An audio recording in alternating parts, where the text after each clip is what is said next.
Tu connais l'histoire de la goutte qui fait déborder le vase? Là, ça déborde, il faut qu'on sorte la tête de l'eau.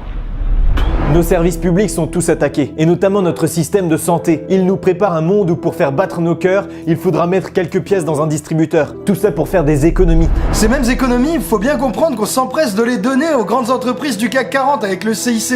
Ce crédit d'impôt sur les bas salaires, ça fait 100 milliards d'euros au total, et pour très peu d'emplois créés. On va jusqu'à protéger le secret des affaires des multinationales criminelles. Tu n'apprendras plus rien d'Elie Lucet car leur intérêt réclame ton ignorance. Les journalistes sont priés d'utiliser les images que leur fournit la police, tandis que des véhicules blindés partent à l'assaut d'artichauts que quelques illuminés osent vouloir cultiver en paix. La nature, elle affiche pas ses prix. Mais les industriels, si. Sauf que la 6ème extinction de masse, elle a déjà commencé. Alors protéger ce qui reste, tout le monde s'en fout. Mais dis-moi juste un truc. Ils sont passés où tous les insectes qui s'écrasaient sur ton pare-brise quand t'étais gamin? Gazés, comme des facs qu'il faut évacuer, parce que des étudiants osent demander à se chercher, à ne pas être bourrés dans des filières qu'ils n'auraient pas choisies. Un individu conscient, c'est hyper cher à fabriquer, à entretenir et à satisfaire. Et je te raconte pas quand il faut le contenir parce qu'il est pas content. C'est pour ça qu'on préfère que tu passes ta vie à faire le micro-rouage économique. Et qu'on te répond croissance à chaque fois que tu exprimes un souci. Travailler dignement serait un privilège de cheminot dans une France réformée vers le bas.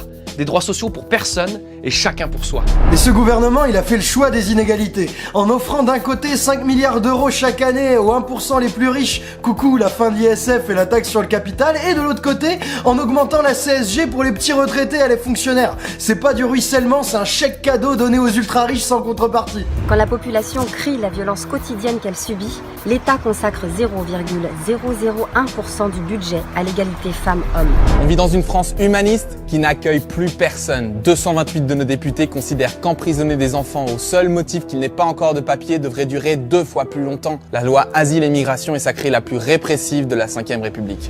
Elle a perdu de vue sa devise, notre République. La liberté s'arrête à l'état d'urgence, l'égalité ne se vit plus que dans la précarité et notre fraternité s'accommode des migrants noyés dans la Méditerranée. Plus notre président matraque qui ne fait qu'appliquer légitimement son programme, plus il devient clair qu'on me prend pour un pion, qu'on me résume à une enveloppe placée dans l'urne, qu'on me case dans la masse d'un consentement silencieux, silencieux devant la case sociale, environnementale et démocratique. Mais qu'ils arrêtent de se plaindre sans cesse, là. La seule chose qu'on leur demande, c'est de travailler pour fabriquer les trucs qu'ils achèteront avec l'argent qu'on leur donne, c'est pas compliqué. Travail, consommation, croissance, réélection. Voilà. Et surtout qu'ils arrêtent de rêver. Le rêve, c'est le début des emmerdes. Après, ils commencent à imaginer un monde meilleur. Et si t'arrêtes de les surveiller 5 minutes, ils se retrouvent à plusieurs et ils commencent à avoir une idée de l'espoir. Et bah s'ils ont de l'espoir, c'est foutu. Bah y'a qu'à voir mes 68. Quand ton intuition te fait sentir qu'un autre monde est possible, mais que ta conscience te prouve que les règles du jeu, c'est de la gruge, ben soit t'avales la pilule bleue, tu deviens débile et t'es content, soit t'avales la pilule rouge, tu te rends compte qu'on fonce dans le mur et t'es vénère. Mais ta colère, elle est gentille, elle veut juste te protéger. Elle te donne l'information que c'est pas obligé de se passer comme ça. C'est d'ailleurs sûrement pour ça que souvent on va te dire qu'elle est dangereuse. Mais dangereuse pour qui ? Ceux qui sont au pouvoir ont tout essayé depuis des décennies maintenant pour éviter une nouvelle accélération de l'histoire, un changement rapide et profond de notre modèle de société, en salissant l'image de mai 68, des syndicats, des étudiants, de la grève, des zadistes, et ça a fonctionné un temps. Quand ça ne fonctionne plus, ils envoient les forces de l'ordre, mais c'est pas un signe de force, c'est un aveu de faiblesse. S'ils ne savent plus comment contenir nos envies de révolte sans utiliser la violence, c'est qu'ils ont déjà perdu. Chaque génération se raconte sa propre histoire et la nôtre s'écrit maintenant. Rien ne nous retient d'écrire nos propres récits et d'agir comme nous le souhaiterions. Alors on est juste des vidéastes, on n'est pas des porte-parole, mais tout comme toi, on est témoin de cette période de l'histoire. Alors attends pas qu'on te dise quoi faire.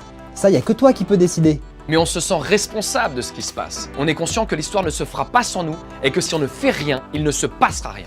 Alors faisons de ce mois de mai quelque chose de mémorable, dont on pourra tous être fiers. Rendez-vous dans ta fac, ta gare, ton hôpital, ta ZAD, dans la rue pour les manifs de mai, pour défendre ton service public, ta planète et créer le monde que tu veux.